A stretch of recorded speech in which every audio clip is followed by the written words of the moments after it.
All right. Hello, good evening, and good afternoon, morning if it's morning where you're at. Happy Friday.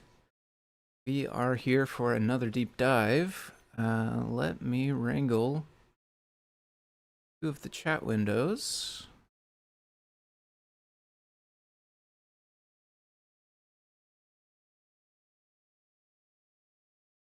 Go. What is up? Be Autograph over in the YouTube. Nice to see you, my friend. And let's close that one. All right.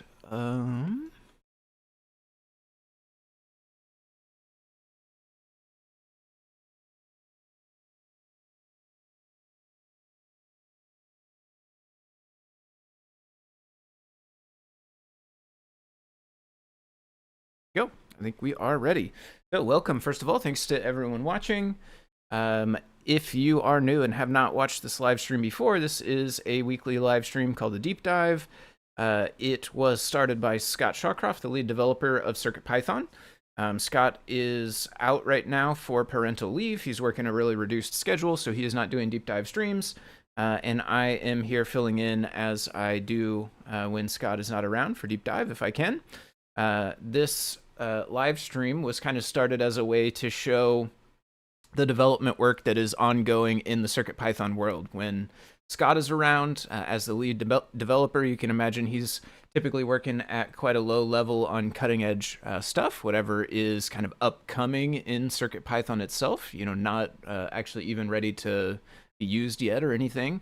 I do not go quite as deep. We don't go quite as deep in the ocean when I'm around, but we do still work on lots of code. So if you are interested in watching some folks write some code for CircuitPython, then you are in the right place. If you don't know what CircuitPython is, you can learn more about it at the main website for the project, circuitpython.org, which is what's visible right here. It is basically a version of Python that runs on tiny computers called microcontrollers. If you choose to use CircuitPython with them, the way it works, typically you plug it into your computer, it shows up like a thumb drive, you edit a Python code file on that thumb drive, and then when you save it, the microcontroller actually interprets and executes that Python code for you. CircuitPython is just one of the ways that you can program these microcontroller devices, but there are 604 right now different devices that support CircuitPython, which is pretty cool. In particular today, I am working still on the Fruit Jam device, which is not released yet, but is very, very similar in nature hardware-wise to the Metro RP2350. In fact, you can essentially, with the Metro and like maybe 2 or 3 other pieces of hardware, you can mimic essentially the entire Fruit Jam, and you can run all of the same software on it. We've been doing Fruit Jam projects, but we have been making them work on the Metro as well. And I say we, I mean lots of folks on the Adafruit team, myself, and B made a couple, JP is working on some, Melissa has made some, so there's a couple of different folks working on games and apps and different stuff right now that run on both. So that is what I'm working on. We are kind of continuing on what I worked on last week. So if anyone wants the precursor to what we work on today, you can go back and watch last week's deep dive. Yeah, and then I'll say last thing before we jump right in, we are doing, for anyone who didn't catch last week, we are doing a shorter stream now. So we're only going 1 hour for deep dive. And I will kind of hit the ground running here in just a minute. But still am open to questions and tangents and stuff like that. So if you have interesting questions or topics you want to see discussed or whatever, feel free to throw those in the chat. I'm still happy to answer and help direct people to the best of my abilities.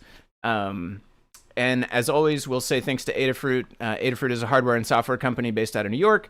They're the ones who make CircuitPython possible by paying the team of folks, including both Scott and myself, to work on CircuitPython and do all of the surrounding stuff that we do. So huge thanks as always to them. And if you want to help support CircuitPython, one of the easiest ways to do it is just purchase hardware from them at their website, adafruit.com. Them selling hardware allows them to kind of keep the ball rolling and keep paying for the development of CircuitPython and all the stuff that we put our time and effort into. So huge thanks to them, and huge thanks to everyone who does purchase hardware from them. So I will, before I jump right in this week, I'll show you a couple of things that are relevant to what I'm working on. So I have submitted a couple PRs in the core this week that are relevant to what we'll work on. In the terminal class, terminal.io.terminal, I have added the ability to show the tab character. Previously, when you would print like an actual tab right here, you would just get nothing visual. There would be no representation for that tab at all. You wouldn't get a space. You wouldn't get multiple spaces. You would just get nothing, and then whatever comes after the tab.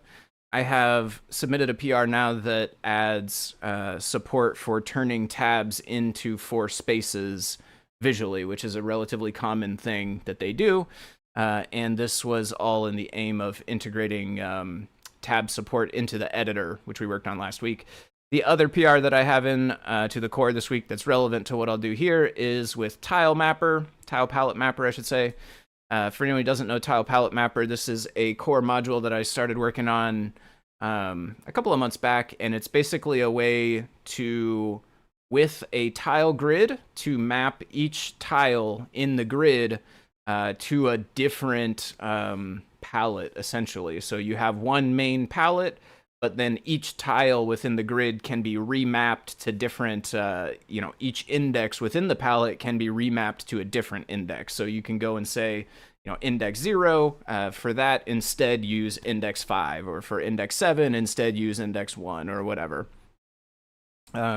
And the actual change this week to Tile Palette Mapper was making it more efficient with regards to how it handles refreshing. So in the old Tile Palette Mapper, whenever you would remap a tile to a new palette mapping, it would cause the entire tile grid to get refreshed. So CircuitPython core, the display IO kind of machinery in the background would spend time redrawing every pixel of that tile grid, even though you actually only change the mapping for one tile. This PR, the ultimate goal of it was to do away with that and make it so that when you update a mapping to your Tile Palette Mapper, it will only cause that one tile within the grid to actually need to be refreshed, not the entire tile grid. And this was also important for the editor that I have been working on, because without this change, trying to use Tile Palette Mapper for the visible cursor, it was a bit too slow, really. It didn't move. It wasn't snappy enough to be that good, really, because it was like having to redraw the entire screen anytime you move the cursor around. So this has now been made more efficient. Tile Palette Mapper and Tile Grid are a little bit more intertwined now, so the way that you create them is slightly different, but the core functionality remains the same. And then internally, the Python code doesn't have to worry about this, but internally, Tile Palette Mapper now is more efficient. It marks individual tiles as dirty so that the entire thing doesn't get refreshed.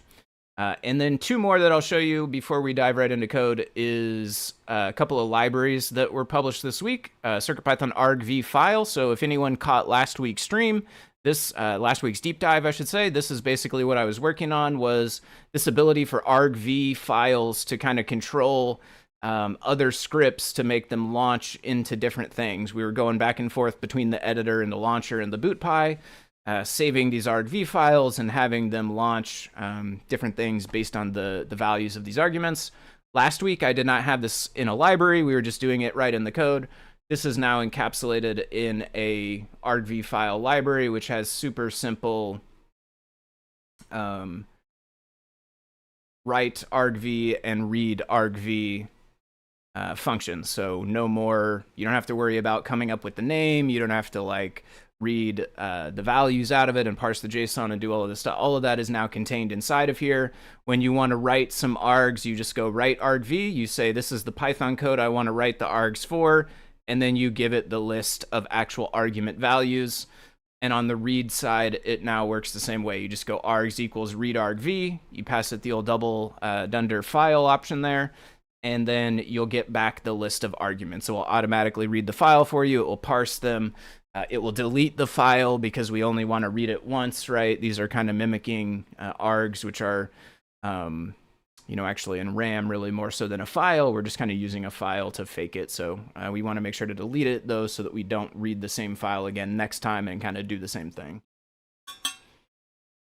So that's pretty cool. I have refactored the launcher and the editor and the bootpy to use this argv file library this week. And then the other one that has been published this week is USB host mouse. USB host mouse is a wrapper around everything you need in order to use a USB mouse. Previously, all the code was scanning for the mouse, finding its like endpoint address and its index, and then it was creating a tile grid, and then it was, you know, reading from the mouse in the main loop, and it would update the tile grid based on the XY. All of this stuff was all happening in the code files. So like the launcher wants to have a mouse, so the launcher had all that code in it. The editor now also has a mouse, so the editor had all of that code in it.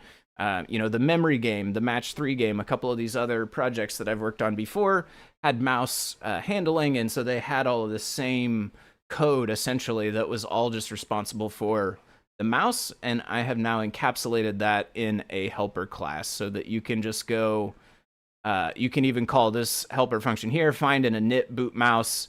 You call that from your code, it will do the scanning for you, it will find the mouse if there's one connected, and it will return you an instance of this new boot mouse class. And this contains everything that the mouse needs. It's got the device instance, the actual USB .core.device instance. It's got the address, it's got the tile grid now is contained in here. Was attached is in here so that it can go and release and reattach at the end. And it manages the tile grid itself. You just add it to your group before you create this thing. And then it will update the X and Y for you. And whenever the buttons are clicked, it will include a list of which buttons got clicked. So we'll say pressed buttons is a list. It will go and add left, right, or middle, the strings into that list, and it returns it. So in your code, you can kind of check on which buttons have been pressed. And this is actually where I am going to start. Let's see here. 1 second. Let's do this. I think we will do that for right now. Okay. And this is where we're going to start. I am still in the process of modifying the rest of the code to use this thing. So we will start in the launcher because I'm pretty sure the launcher does not already do this. Yeah, we're importing USB here, so we must be doing this manually. Find this. So we no longer need... actually, we still need this. We want to create the mouse cursor bitmap and tile grid.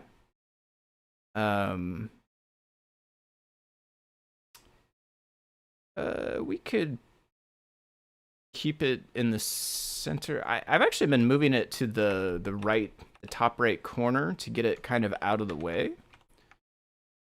But that doesn't really matter necessarily where it starts at. Okay, so we get the tile grid, and then basically everything else here we're gonna get rid of. Right now, this is doing all the like scanning. If the mouse was found, it's going to check if it was attached to the kernel and detach it. It's going to set the configuration. It's going to make this buffer to read the data into. And we can cut all of this stuff out now. And instead, we can just use that find and init boot mouse. Which needs what? Nothing. Okay, very good. Wait, where does the tile grid come from? Oh, it actually creates the tile grid for us as well. We don't need that part either. Nice. Okay, so let's get rid of this stuff too.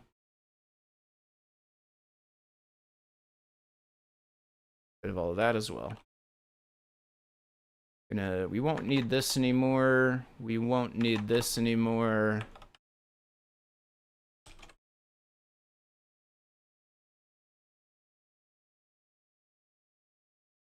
Boot mouse.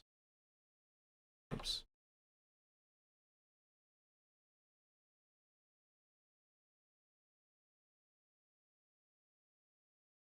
There we go. Could probably get rid of this. Okay, there's that.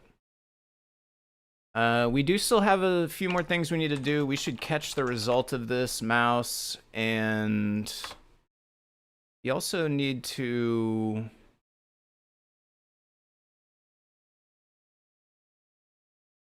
do this. So if the mouse, if there was no mouse connected, then this will return none.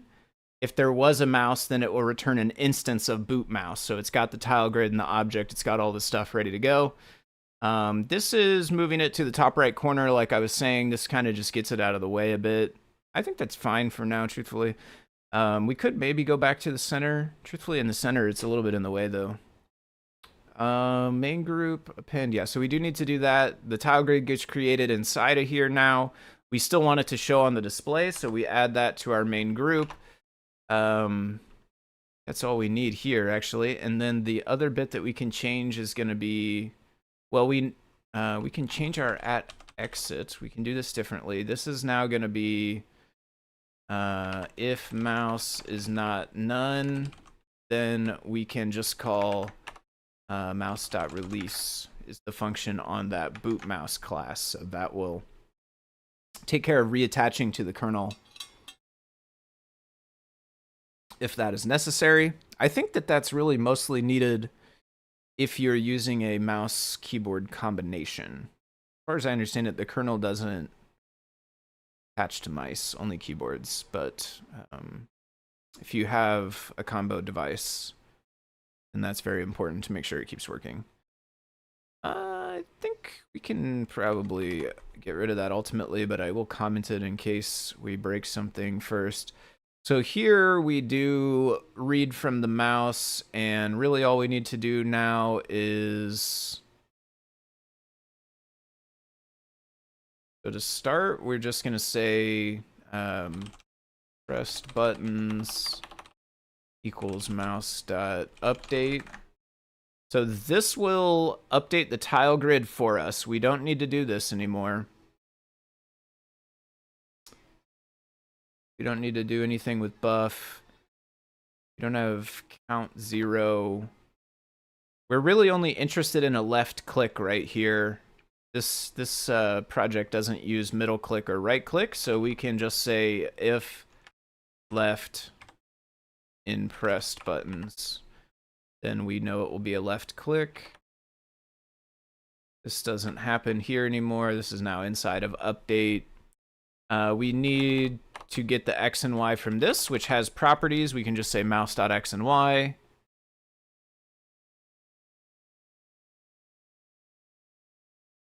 Yeah, I think that is all we need here now. We basically get rid of the vast majority of the boilerplate code responsible for the mouse, which is nice. Not really get rid of it, but it moved inside of its own class. So let's go to the screen capture, and we can restart this. So we're going to go back to the launcher. Control C will get us there, and then I am going to test to make sure that the mouse is working, which is not 302 mouse TG. Probably we just need to delete that line. What is this? Oh, this was adding mouse to the scaled group instead of the main group. Oh, right. So we want to do that at the end, actually. So let's keep this. Let's change this to if mouse is not none. You know, it would have worked the same, but I kind of like being explicit. We actually don't want to do this up here. Somewhere up here, I already did this. And we actually don't want to do this here because more stuff is going to get added to the group, and we actually want the mouse to be last because we want the mouse to be on top. So honestly, we could just do away with this whole thing here and move it all down to here. And it is now mouse.tilegrid. It's on that class. Okay.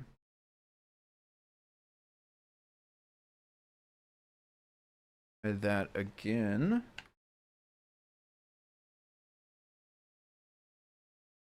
Oh, still crashed. None is not iterable. 447. Doing something else with mouse. Oh, it could be none if no. I guess it could be none if no buttons are pressed, probably. So we'll just say if pressed buttons is not none, and left is in pressed buttons.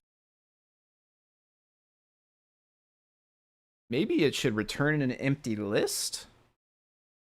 Could see the case to be made that it should return an empty list instead of none, but all right. So the keyboard is working still, and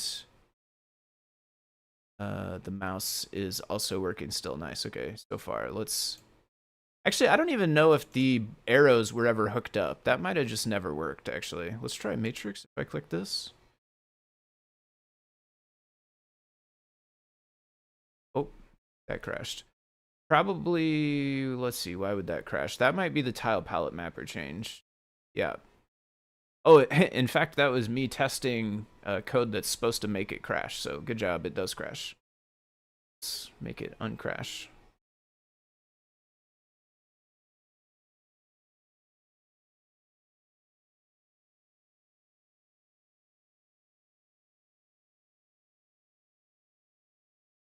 What? Wrong file. In this file.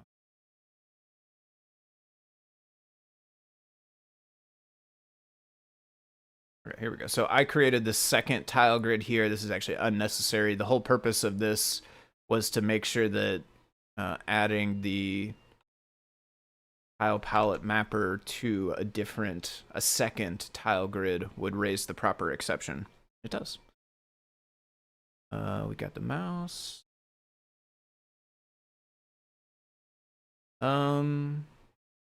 Actually, one thing. Oh.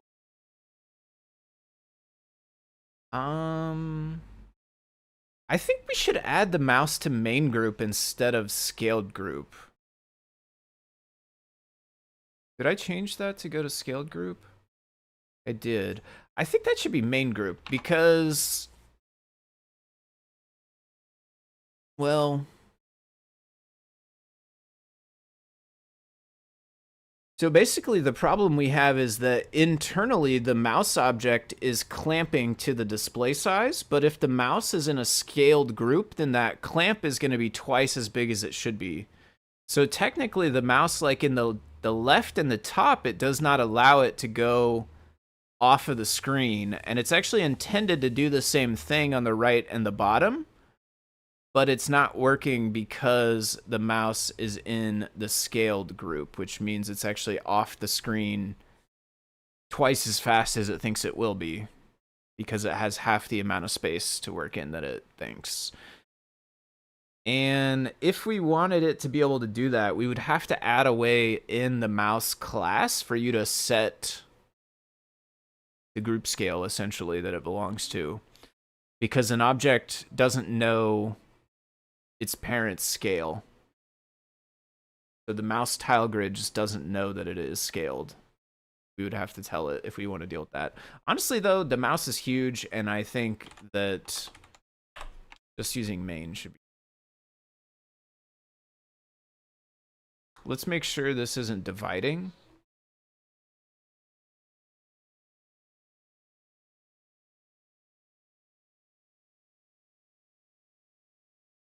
No.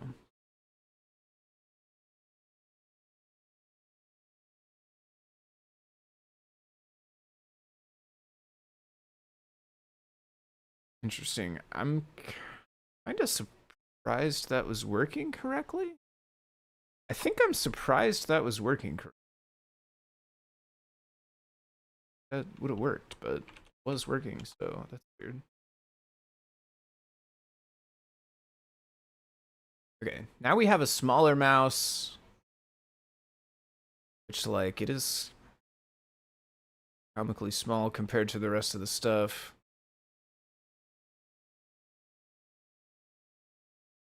Oh, that says that I clicked on match 3.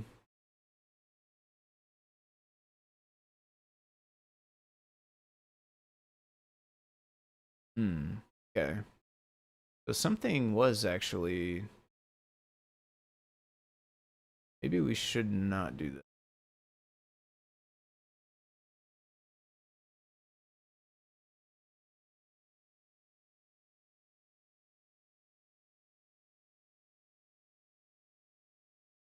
So we either have to scale it back up and then the clicks should work, or we have to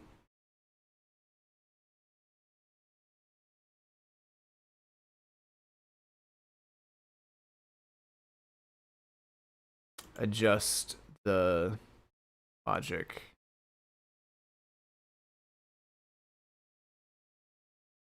Surprised that that's not working still, though.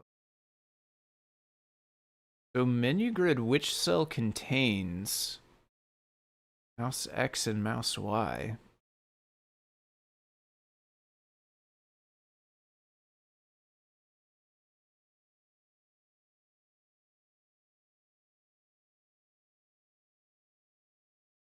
How much did I change? Let's go to the old version.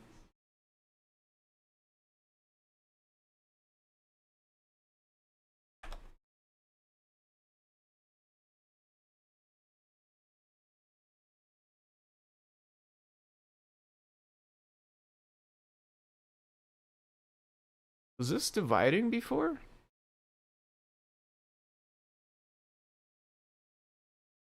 It is dividing here. But this isn't. Maybe it never worked.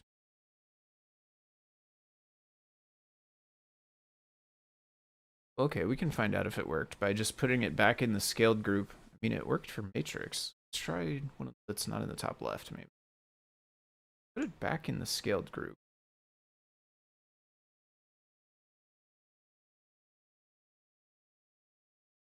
Clamp will not work. But does the thing we click on get registered correctly?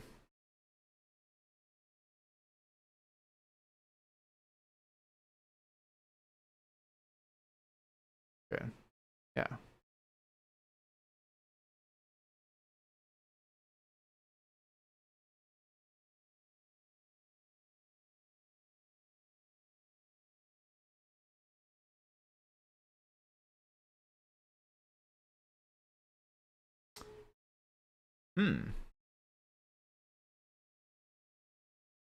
Maybe the menu grid is scaled directly and it's not in the scaled.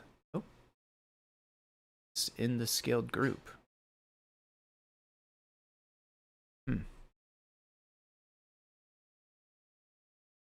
Why does which cell contains work when everything is... Well, I guess that's the key. Either everything has to be scaled or nothing has to be scaled. If the table is scaled but not the mouse, then it doesn't work. And vice versa. Probably is true as well. Yeah.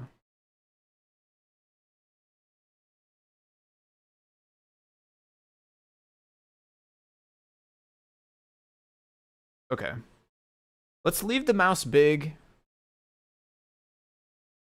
And let's make it able to be clamped.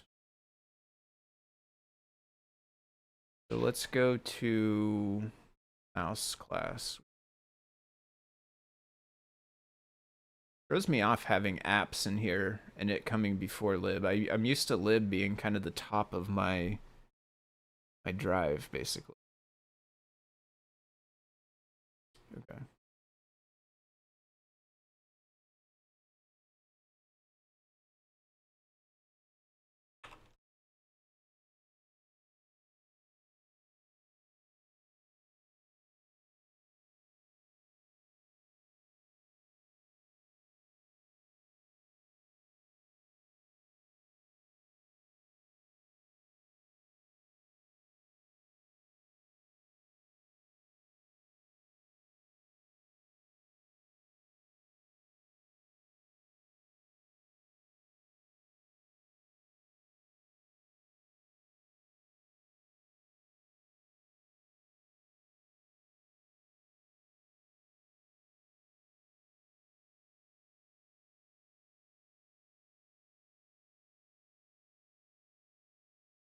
We only did here.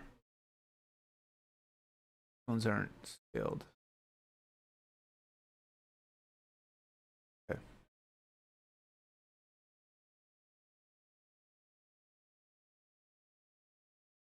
It'll be self.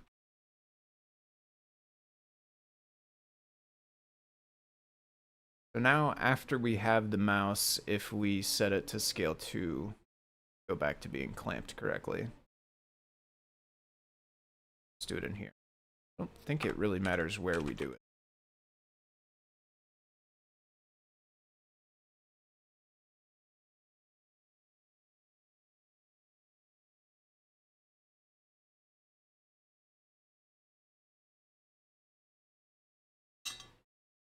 Okay, there we go. You can kind of see on the right edge and the bottom edge now, you know, it goes further off than it does the top, but it doesn't keep going, so it's stuck at the edge. And then let's make sure. All right, so if I click, I'm gonna go like all the way on the far edge of memory here. Okay, yeah, that worked. Oh, please.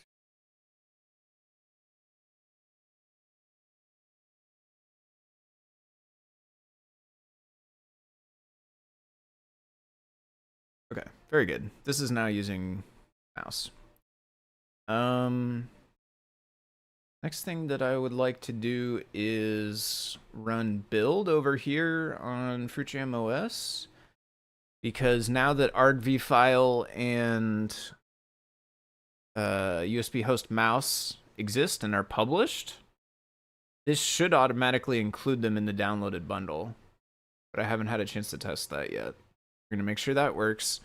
And if that works, then we are gonna start updating the apps, the project files, to use the new tile palette mapper API. There's not that many that use it at all, so I think that's going to be 1 or 2 maybe. And then also USB host mouse, because the 2 mouse projects could benefit from using that library. All right, so we run build. That creates dist. I'm going to delete this. This is an old one.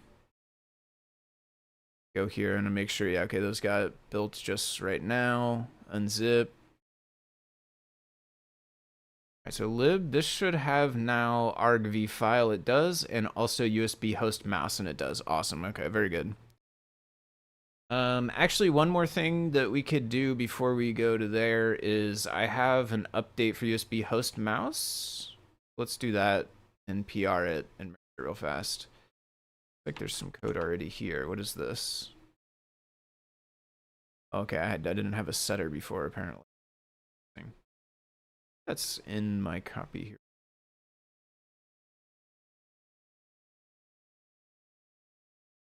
Setter.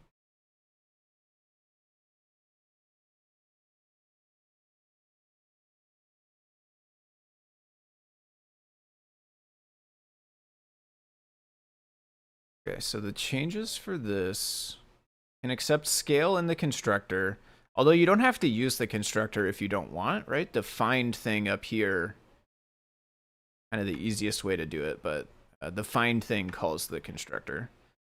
The buffer is changed to 4, which is important. The size 8 buffer, that was actually breaking things in the most recent versions of CircuitPython. Save scale, setter. This is important now. The mouse can raise this USB error, but if you just ignore it and try again next iteration a few times, it goes away. Yep, divide that by scale so we get clamped. Very good. Okay, that's, I think, all we need. So add support for scale. Add X and Y setters. Catch USB error. Make a new branch though. Oops.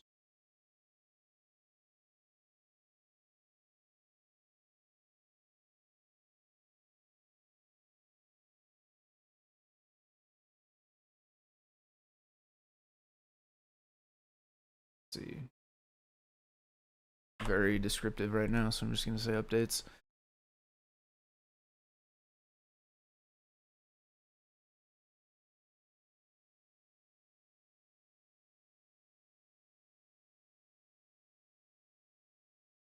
I didn't run pre-commit.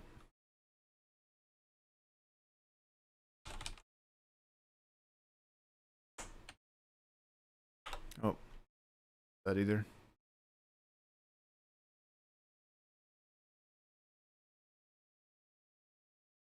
Arguments. Yeah, I'm gonna have that many. It's fine, I think.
And Y setters, add the catch USB error, which can be raised by core when reading device, and the buffer.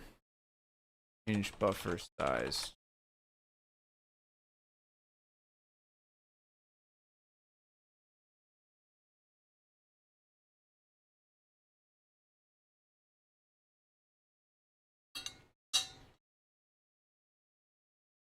Okay, if that passes, then we will merge it. Okay, go back to FruitJam OS and build here. That part worked fine. Next thing I'm gonna do is start fixing the stuff needed for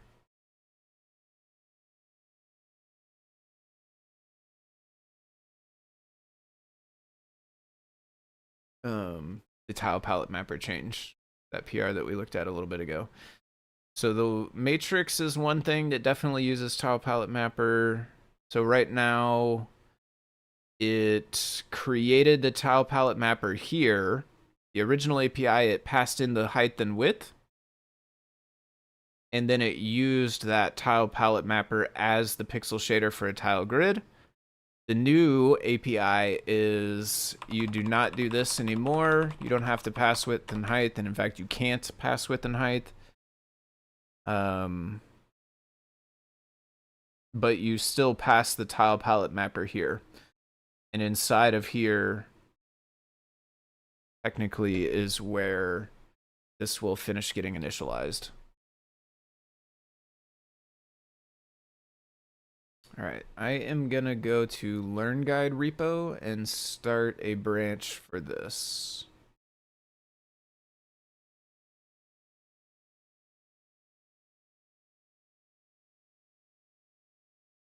And I'm actually going to call this, I think I'm gonna do both tile palette mapper and mouse.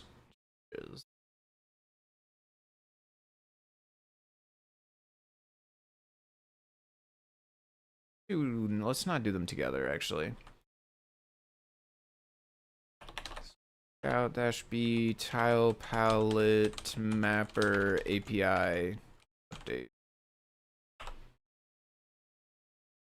And let's also check and sure we know all the right spots. Git grep-n tile palette mapper. There shouldn't be that many because it's relatively new, and I believe I'm the only one who's like used it for much yet. Yeah, Matrix, the Match 3 game, the demo that's inside the Match 3 guide. That's it. Okay, so this one we already fixed, but not here. So let's grab the updated one of these. That be our change there. We removed height and width, and yeah, we still just pass it to the tile grid. So that's actually the only thing needed there is just remove height and width. Pretty sure. Let's make sure by running this. Go to device workspace. I'll go to matrix code right here. I'll put this. Then we'll launch the matrix. I'll use the mouse. So this will launch the code that's there. Oh, that's very big. Oh, also that's the wrong keyboard. I just pressed Q. Hold on. One thing we're gonna do also is do this in the matrix code as well. This might be in a different. That's okay. How do you put all the Fruit Jam projects in the same folder in the Learn Guide repo? That would help stay below 1,000, make them easy to find. Yeah, eventually they. Well, so there's a caveat. So like right now, all of the Fruit Jam projects are listed as Metro projects. Like so right now they're in Metro RP2350, CircuitPython, Matrix, and then there's a bunch of others inside of Metro. There's like Metro RP2350, whatever, Metro RP2350 memory, Match 3, Minesweeper, Melissa's working on. Chips Challenge is in there. A bunch of them are in there. So that is helping cut down on that main directory folder 1,000 limit thing. And then I do believe also JP has started the Fruit Jam one as well. JP's working on Lars.io Paint music player. And I think that one is in a Fruit Jam folder. And then I will say the other thing that will help is the Fruit Jam OS. This repo here, the build script, it has a list of projects that are like Fruit Jam capable, essentially. So Fruit Jam OS build will always download all the things that work on Fruit Jam, and it will put them into these bundles, which you're then ready to copy onto your device. So that way you won't have to go hunt around the Learn Guide code if you don't want to. I do think I am going to put that change here.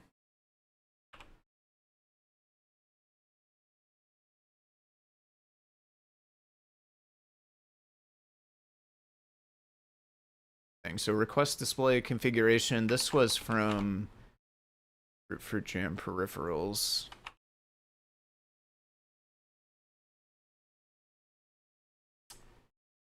Yes. Yeah, thank you. That is what JP's working on, Lars.io Paint music.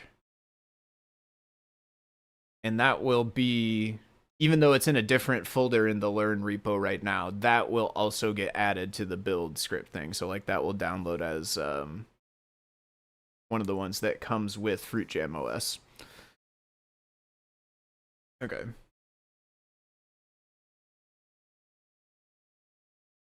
Let's run this on the device again. Make sure. Should now be back to the bigger glyphs, but fewer of them on the display, which makes it also run faster in this case than it is. That's good.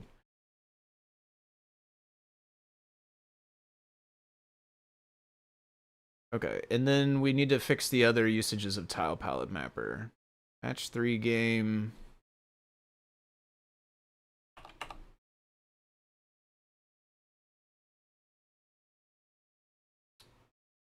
That's a width and a height of 1 we're going to get rid of.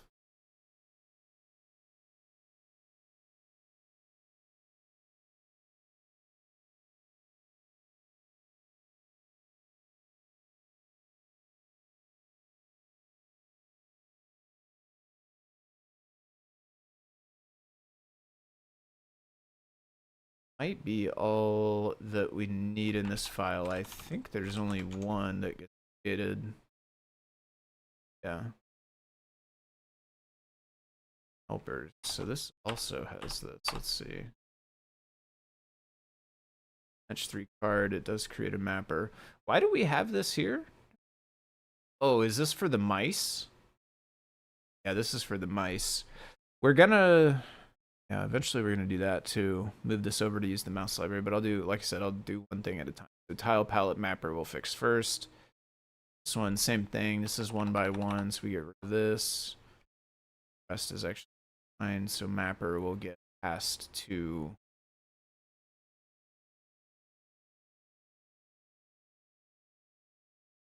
Okay. This is a weird way to do it, but it makes... It'll work, I guess. So yeah, so mapper gets created, the tile palette mapper gets created, and then... So actually, when Match 3 card got initialized, it had a pixel shader, which would have been the original palette. We create the tile palette mapper using the original palette. Then we update Quarg's dictionary, changing the pixel shader to our mapper. Kind of throw away the original palette. It's still inside the palette mapper, but we're changing over this to be the new thing, and then Quarg's gets split and passed to this. That will include the pixel shader, which will be now the map. And then one more is this, which is tile palette mapper demo. Be enough, we just get rid of grid width and height. So basically what happens is you no longer have to pass them here, because when you pass it into tile grid here, it's going to automatically take the width and height of the tile grid that you gave it to. Okay. Let's make sure that all of these work. So match 3 actually requires 2 mice. I only have 1 plugged in, so let's plug in a second mouse.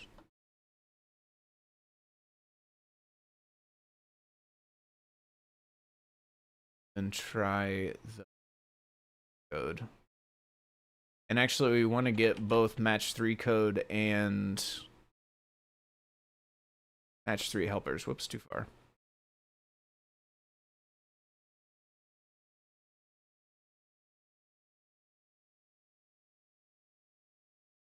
Code pie is here. 3 helpers.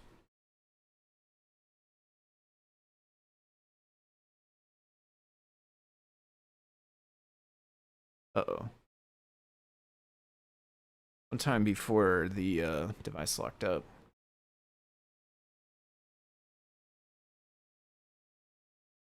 That should launch the latest one by default. I need to reboot because I plugged in a new mouse? I don't know. Let's see. Oh, I do know one thing that's definitely going to be broken is the mouse setup is not going to work right. Said what? Tile index is out of bounds? 22 inside match 3.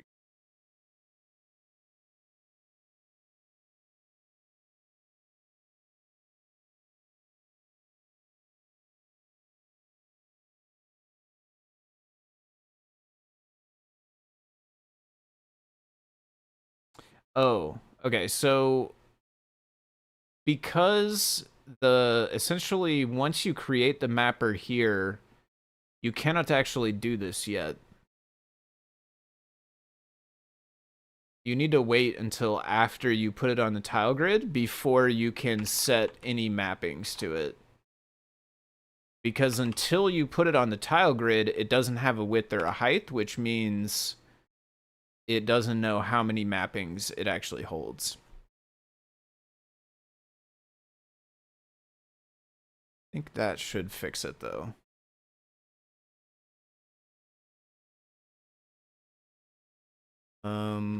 We do not have a mouse anymore, but sometimes that happens when the application code crashes, especially if it doesn't have the @exit on. Maybe that means it does get used for mice.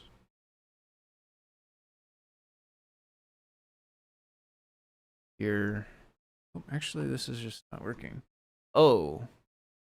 Okay, now that there's 2 mice, actually, only one of them, whichever one is, like, lucky, will be the one that works. And I was trying the wrong one. So maybe the mice was actually working before. Mouse. All right, there we go. Nope, crash. Okay, unsupported mouse packet size.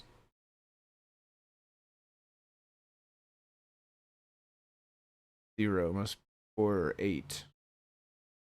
Interesting. 46. As a reminder, we're doing 1 hour now, so we got about 10 minutes left. If anyone has questions, comments, ideas, anything you would like to share or get feedback on, now is the time. Bring it up. And I probably should have mentioned before. Sorry, it's also time for a music change here.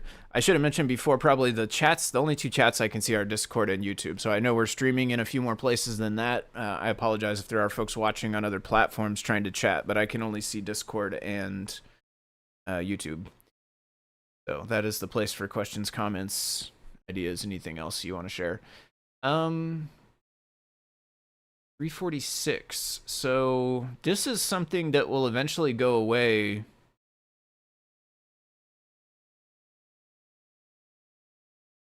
Once this gets refactored to be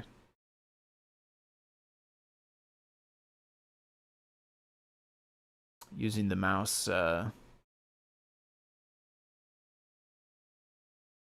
helper class.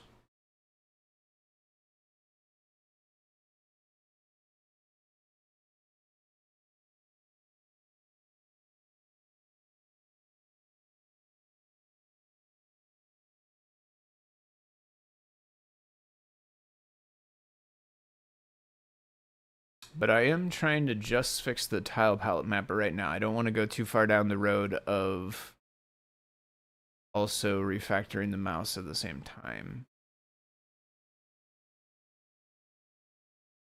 So one thing we should do is this. I have noticed that the wired mouse is like low speed or whatever, and that timeout of 10 is too low, actually. It doesn't always get data. Yeah, maybe that was actually the problem, in fact.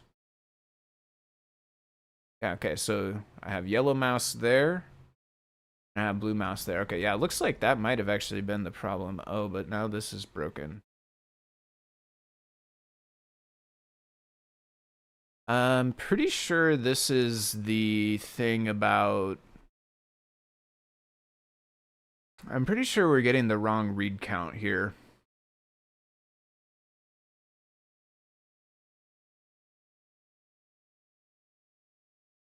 Where do we make the buffers?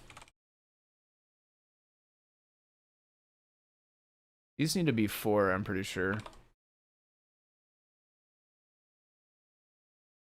We kind of went through a few phases where this was originally 4, and then the way that tiny USB... Oh, I don't have that keyboard anymore, so I can't see with that. The way that tiny USB was working changed internally, and it caused the mice to get initialized differently, and they got put in a different mode, and they started returning more data, 8 bytes instead of 4. So the code I had written there was trying to handle both.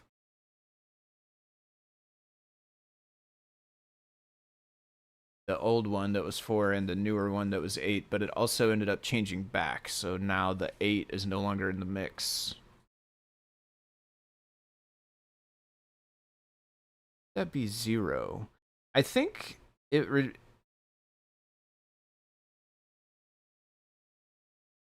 turns 0. There's no data?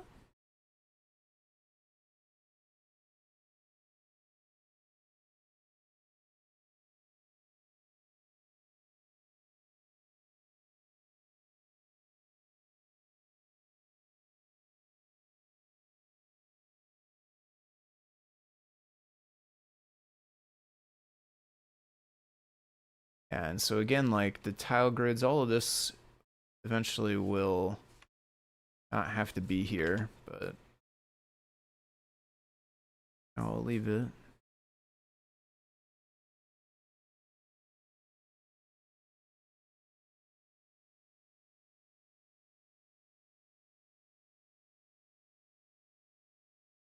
There we go. That's now moving.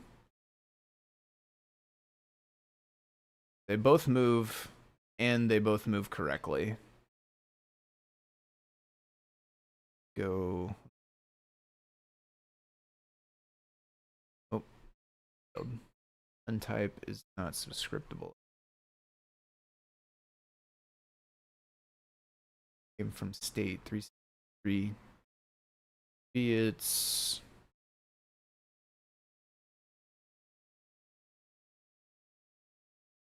helpers though.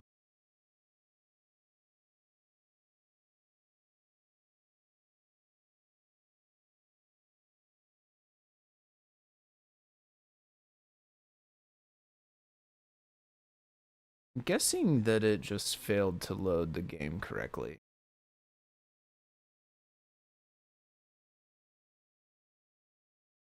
Probably that means the logic that determines whether or not there is a saved game is broken. Because zoom button.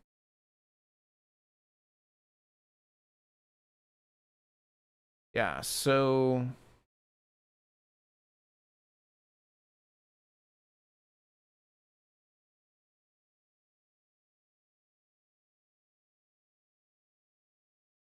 set hidden.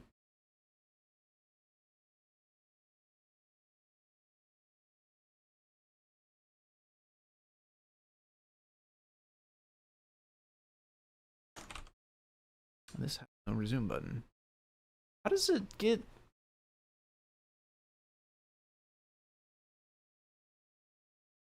I mean, maybe this code's broken now. I was like, I'm pretty sure there's supposed to be like it should only show resume if there is a valid save game. I assume if I just go back and don't click resume, that it will probably work. But the fact that it crashed, I think, means there's a bug. Because I was pretty sure that the resume button was supposed to just get hidden.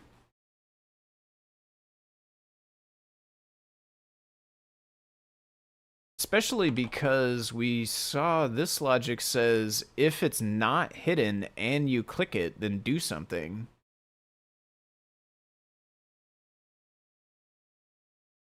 But nothing ever sets it to hidden. Why is that? Hi there, hope you're all well. May I know what's the plan? Yeah, we're working on a sort of desktop launcher primitive computer environment. Let me go ahead and switch back to the keyboard. And I'll give you a quick rundown and then we'll probably wrap it up. Does settings the title screen to hidden hide its children? Yes. Yeah, if you set a group to hidden... Well, no, sorry. If you mean does it change the hidden property on the children, it does not affect the actual hidden property. If you go like child.hidden, it will still print false, but it will not be visible if its parent is hidden. So it will not change its property, but it will visually hide it. So if you put a tile grid in a group and you hide the group, that tile grid will not be shown on the display. Its visible property will be true, but it won't be shown because its parent is hidden. Internally, inside the core, there's like a hidden by parent flag, but that is not exposed, I don't think, in Python. Okay, I got the keyboard back in. Let's reset this.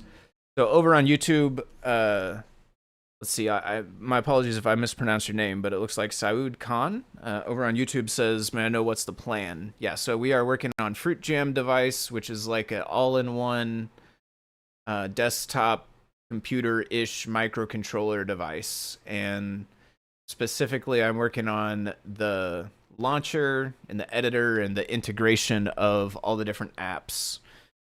So we have this launcher. I can use the keyboard to use the arrow keys and go around, change focus. We have arrows on the sides to go between pages.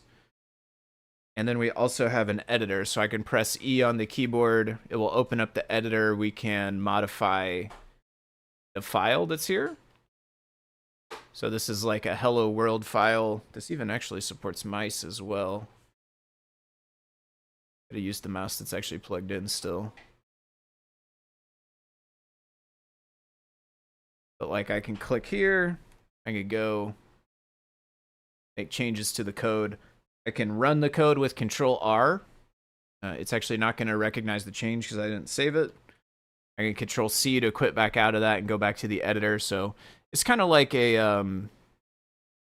if you're familiar with like the 80s early computers like Commodore and whatever, like Z80 or whatever it is, Apple II style, very early all-in-one computer devices. This is meant to be like a sort of modern take on that same concept.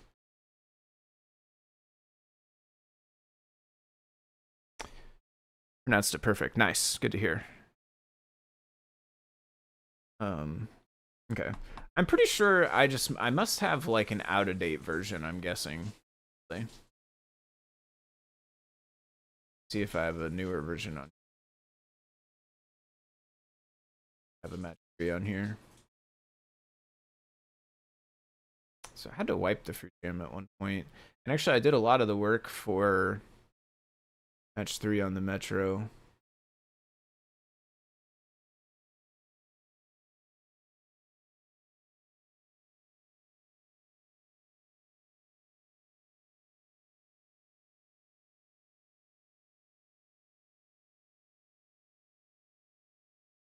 All the way back to here, it's still set instead of match 3.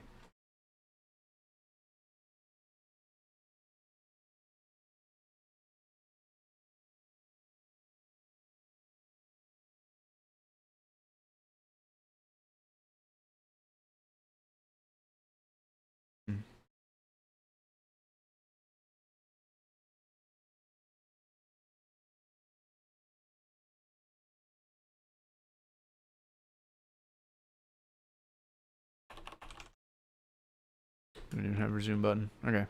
Probably on the Metro I have a version. It looks like I may not have ever committed that change, I guess. So the resume button technically is not being hidden for some reason. Weird to me though.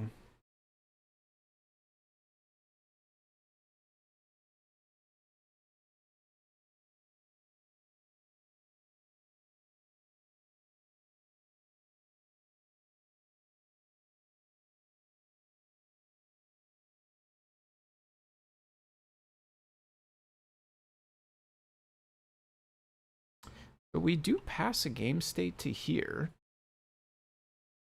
Set it there. Never really do much else for here.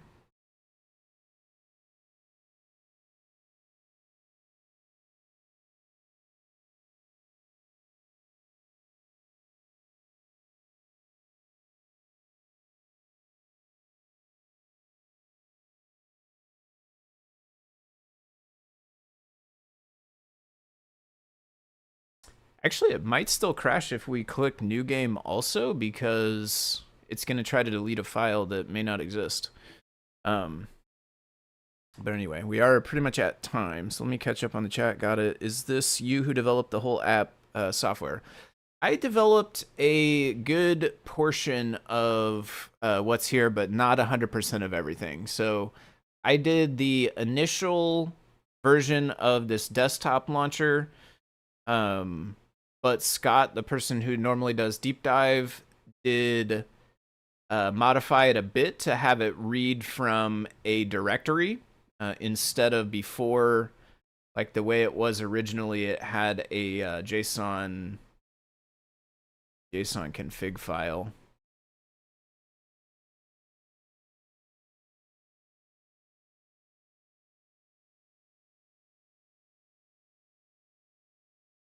Minimized, which made it way harder. So originally it had this big config thing. Scott added the ability for it to use pathlib to scan and find apps and create everything in the launcher based on the stuff it finds on the file system. And then Scott also did some really good work internally in CircuitPython to make garbage collection and a bunch of stuff better. Um, the editor was made originally mostly by Jeff Epler, which is another Adafruit developer person. He's actually on vacation now, so he doesn't work with us right now. But he was a CircuitPython developer for a while. He made the editor.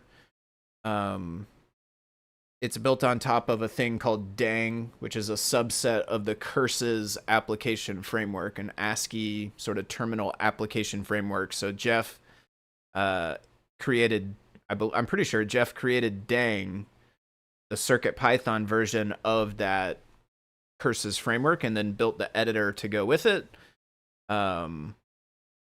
I took that editor, built it into a project a few years ago for the Adafruit Learn website. And then once we started working on the Fruit Jam stuff here, I picked that back up and started improving upon that editor. And then some of these things that are listed here, I did make, like the Matrix one, the Snake one, the Memory one, the Match 3 one, Flappy Nyan. So I made all of those. Breakout was made by Ann B, which is a different Adafruit developer. And then Chips Challenge was made by Melissa, Maker Melissa, who's also a different Adafruit developer that works on CircuitPython stuff. So we've got lots of different folks who contributed different parts and pieces to it. Also, JP's working on Lars.io, a different one of the apps for this. Melissa's working on a few more as well. I imagine Liz will get into the mix too once the Fruit Jam's out. So yeah, a little bit of everybody working on a little bit of everything. Honestly. All right, I think I am going to wrap it up there. I will be back next week at the normal time for Deep Dive. So if you liked this, then tune in next Friday at the same time. That is at 2 p.m. Pacific, 5 p.m. Eastern time for the Deep Dive here on the Adafruit channel. If you would like to watch more of me working on CircuitPython stuff, you can also catch me over on my own channel on Saturday mornings at 10 a.m. Central Time, which is different than the two time zones I just listed. But 10 a.m. Central Time on Saturdays, I also do stream over on my own channel. I drop links in the Discord when I get started. So if you want, then you can come hang out with me in the morning as well. Tomorrow, I will probably be still working on some of this stuff because it looks like we need to do some more fixing and updating inside Match 3. And I would also like to refactor them to use the mouse library. What are those icons for? Please open the chips one. So unfortunately, the chips one will not launch right now. I mean, it will try to launch, but it will fail because the pins are not set up correctly. This one is one of the few that, well, it looks like I was also missing a font as well. But Chips Challenge, that is one of the very few of these where the code is made for the Metro and does not currently run as is on the Fruit Jam. You need to go in and change a couple of pins and then it will work. So yeah, unfortunately I can't run that one right now. What I can do though, I can show you what's in there. We can see it in the Learn system even though we can't run it. So if we go here, new guides, Chips Challenge right here on Metro. Drop this link in the chat too. That right there, that Learn Guide, this Chips Challenge game is what that icon would launch when it's working. All right, I am headed out. Thanks again, everybody, for watching. I will catch you all next week for Deep Dive. If you want some more, then I'll be back around tomorrow morning over on my stream. We will be working on some CircuitPython stuff some more. Thanks to everyone watching. Thanks, as always, to Adafruit. Yeah, have a good Friday. Have a good weekend. I will see you all later.